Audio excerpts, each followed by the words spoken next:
Joan Esposito. Live, local, and progressive on WCPT 820.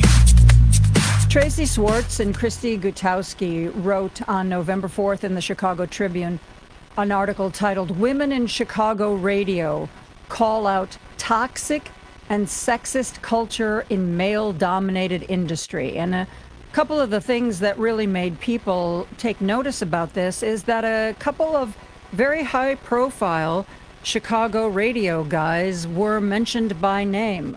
One of those was Greg Salk. Another one of those was Jimmy DeCastro. They have both had long and storied careers in Chicago radio. One of the people who shared some stories about Jimmy DeCastro was Julie DiCaro. You may recognize that name. She worked for years in Chicago sports radio. Julie joins Jennifer Schulze from the WGN fame. She created the WGN Morning News and was one of the very first executives in that company to be a woman, the very first female news director for WGN. She and I now both welcome Julie DiCaro to our airwaves. Julie, thank you so much for joining us today. I appreciate this. Hi. Thanks for having me. Tell the story that you told in the Tribune for the article. Well, I talked to the Tribune about a lot of different things. What wound up being in the story was my interactions with Jimmy DeCastro, who, was a person who would kiss women in the office. It was sort of expected. And I think that, it was the kind of thing that if you didn't do it, it was a bigger deal, to him and to everyone around him than if you just sort of acquiesced and did it. So, I talked about that. I didn't realize that it was necessarily happening to all these other women who similarly felt uncomfortable with it. When I met him, I had transitioned recently from law into radio, and so I felt that I didn't really have a choice. I didn't want to make waves. I was like the new person. So it was one of those things that I think, especially, in media, your jobs are so precarious anyway, and particularly when you're the only woman in the room. So, it was one of those things that I went along with, even though it made me uncomfortable, and think it probably rose to, some kind of mild form of sexual harassment.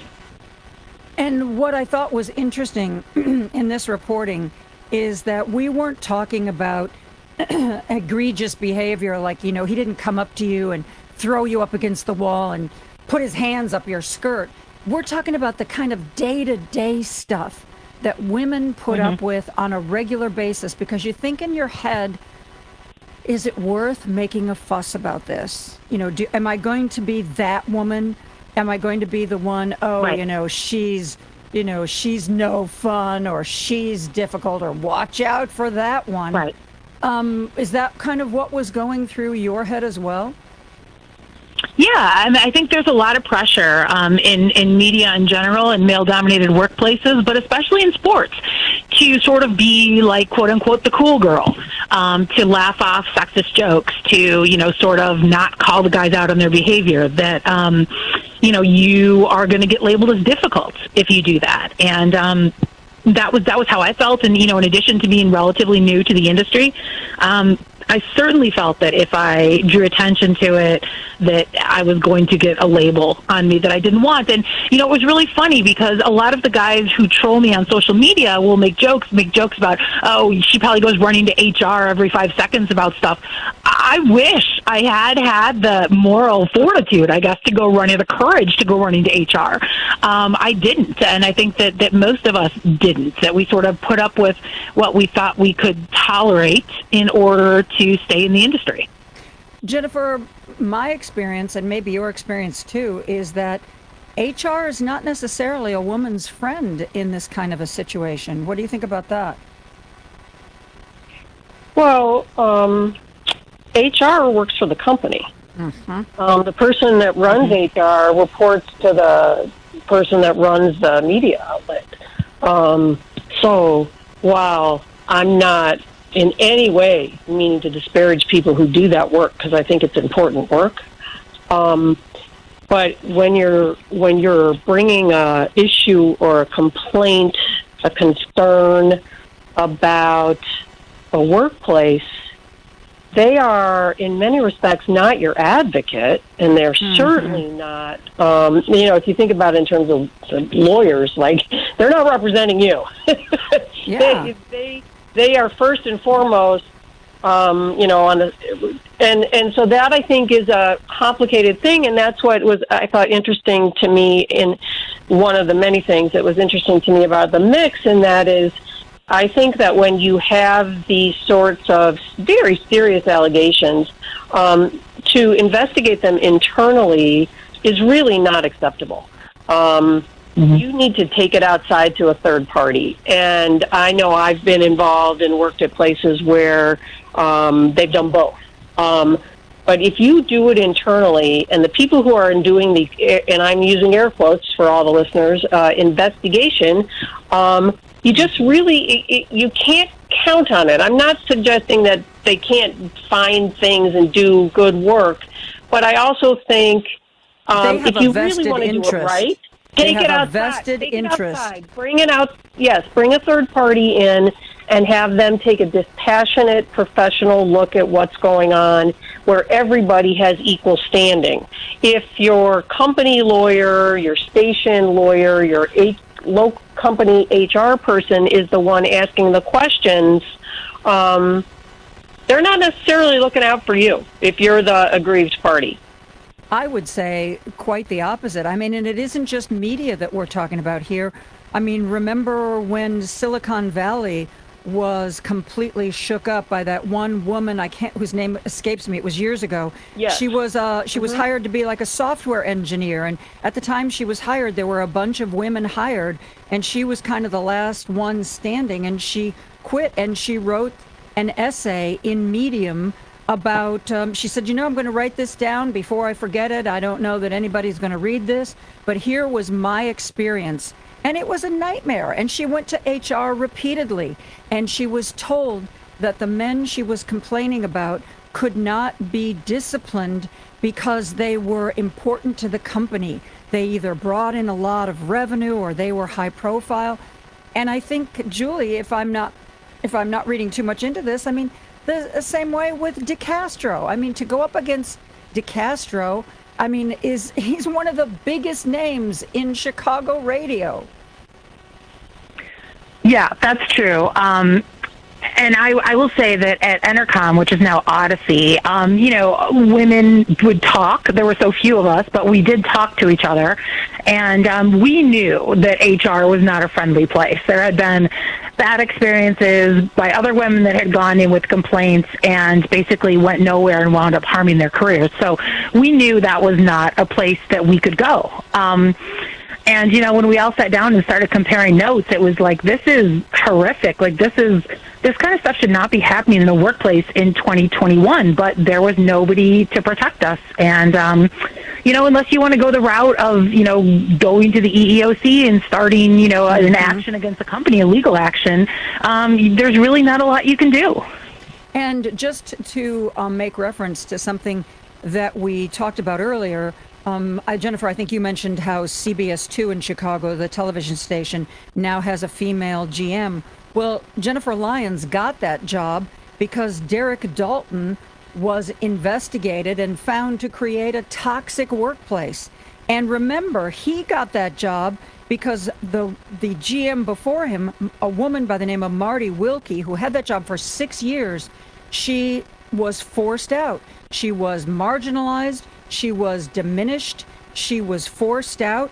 And it is believed that it was her talking to the Los Angeles Times about her experiences with CBS management that led the LA Times to begin the investigation and start their reporting, and that is what led to Derek Dalton and others being forced out of the company. And a lot of people thought that maybe Marty Wilkie would be given that job again, the job she'd been forced out of, but she was not. So what does that say? Yes, they put Jennifer Lyons, and yes, Jennifer Lyons is terrific, and she will be terrific in that job. But Marty Wilkie didn't get a second chance after she spoke up. Well, she probably was running for the hills. because I can't even imagine what her work situation was like. And, you don't really, I think, want to go back to the scene of the crime. So, I mean, there's that. There's so much in this recent thing that Julie was interviewed for, and all the other women in radio, that is not new, and that's the thing that we really need to ask ourselves as women in media, as women who work with men in media, who know men that work in media. Why is this persistent thing happening? I don't think it's only because there aren't enough women running things. I think that there are some cultural and workplace problems that would happen no matter who's in charge. I think maybe it's less. I would hope it would be less, but I think it's a bigger problem than that. And I'm just struck by listening to Julie talk and reading that article and flashing back to experience of my own and other people that I worked with at TV stations here in Chicago 30 years ago that are exactly what they're describing. So what's going on? I mean, it's definitely not getting better. Maybe it's worse. Well, we're gonna take a break. Terrible. And when we come back, I'm going to have Julie DiCaro weigh in on what you just said. Jennifer Schulze, Julie DiCaro, and I are talking about, really women in the workplace. We'll have more right after this. Jennifer Schulze was the creator of the WGN Morning News. She was also one of the first female executives to be hired by Tribune Company. We are also joined by Julie DiCaro, formerly of Sports Radio. Julie, you may have seen, was part of an article that was posted digitally November 4th in the Tribune about women in radio and what it is like to work with some of the big names in Chicago radio, people who routinely ignore, patronize, marginalize the women that they work with. Jennifer was making a point right before we went to break. I know Julie wanted to weigh in on that, but I interrupted her for a commercial break. Now, Julie DiCaro, you have the floor.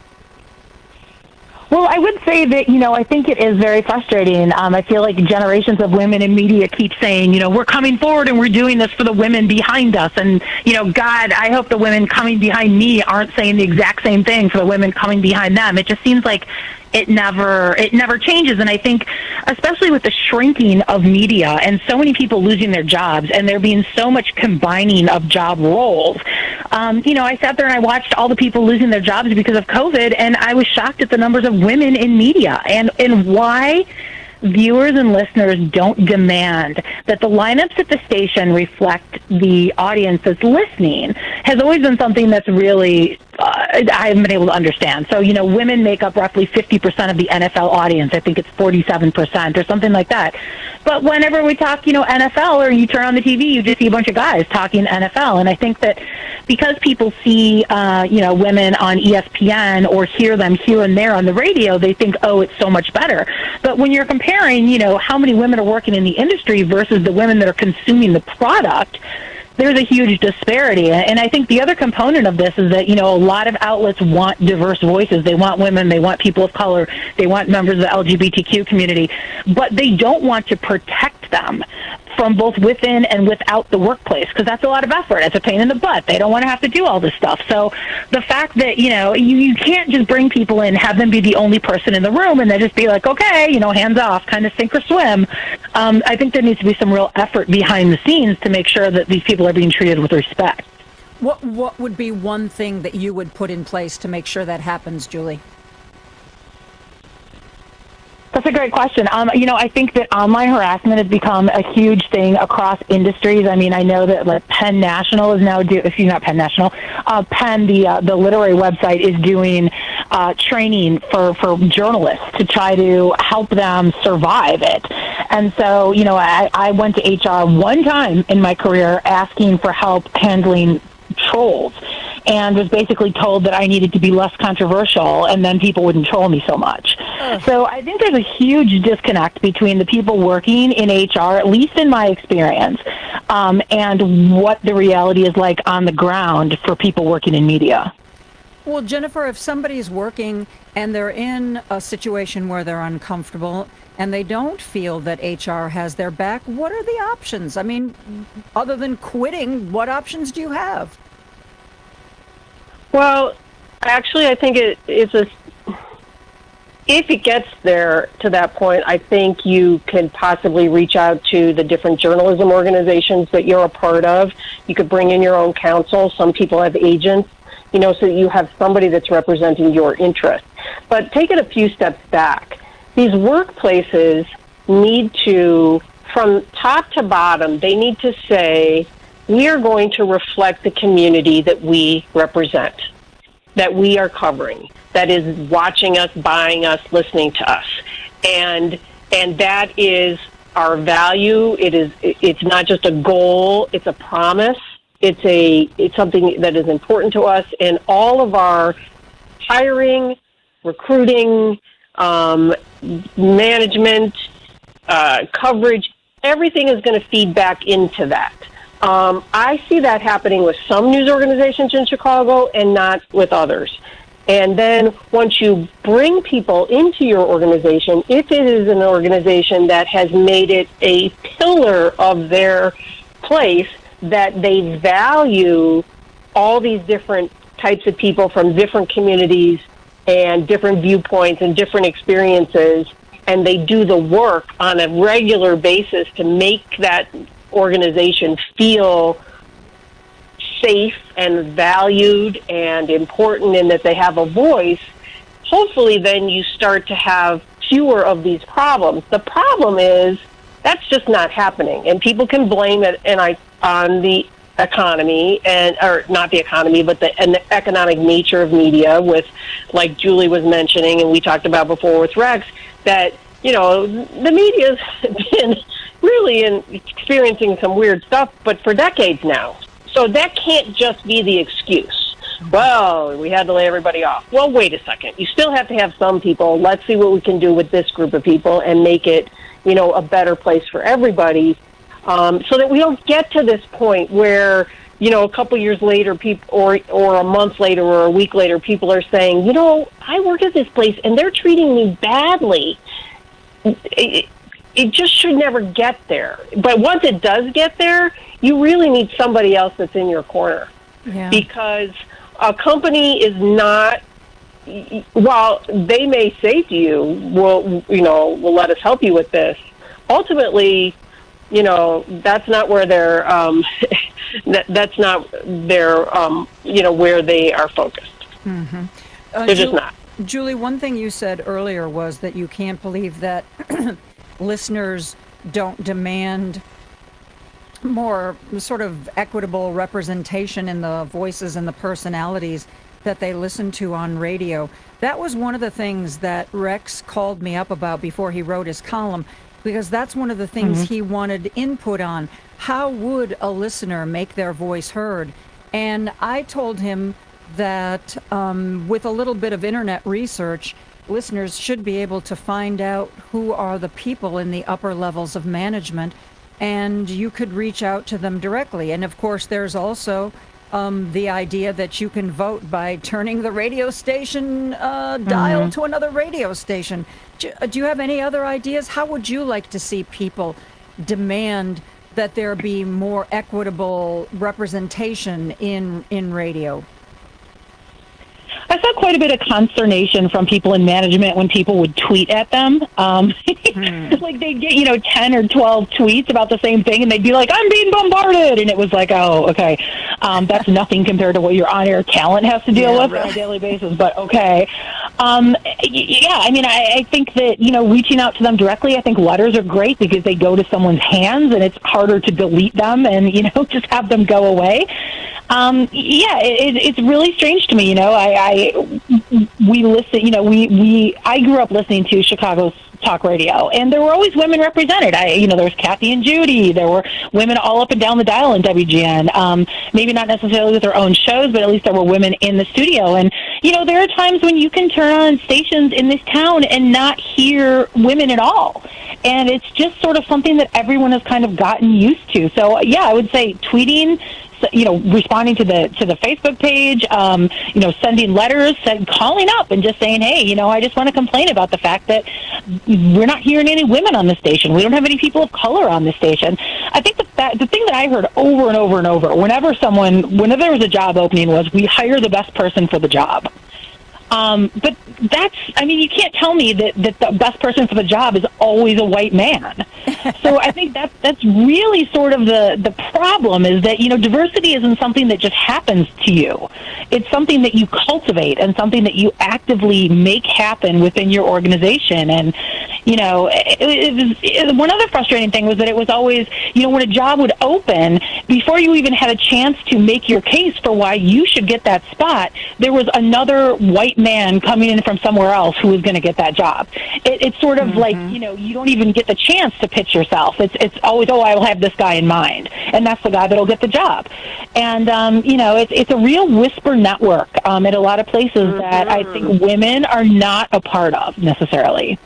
Absolutely. It's a friend of a friend of a friend.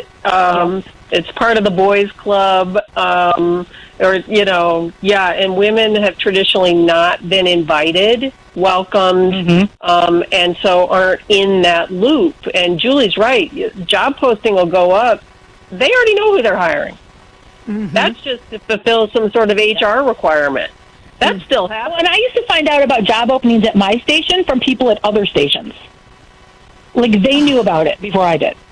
Yeah, well, that's the way the whole industry works. Lots of times, that's why people used to read the media columnist Rob Feeder. When I first started in Chicago television, when I worked at Channel 7, and at the time I started there, Channel 7 was the number 3 station in town, not the number 1 station it later became.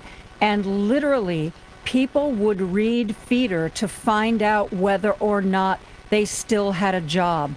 They would find out in Rob Feeder's column that they were being fired before anybody at the station told them anything. That happened to me on the air. What? Gary Deeb, Joan. Oh, that happened to me was at Gary. You're right, it was on Gary the air. Deeb then. Tell me that story, Julie. WGN started The Game, which was a sports talk network in 2014 maybe. We found out on the air via Robert Feeder's column that the station was being shut down after 9 months while we were on the air. Silence. It's do you think other businesses work with that kind of crazy secrecy? Do you think people who work in Wall Street turn to Bloomberg Financial News to find out whether or not they have a job the next week? Is it just media that's so nuts? I think the old boys club, Joan, is everywhere. I don't know about the media part of it, but I think this is not unique to media. I read somewhere recently, and I said this phrase, I think yesterday, describing the boards for a lot of the big companies in this country and around the world. Pale, male, and Yale. That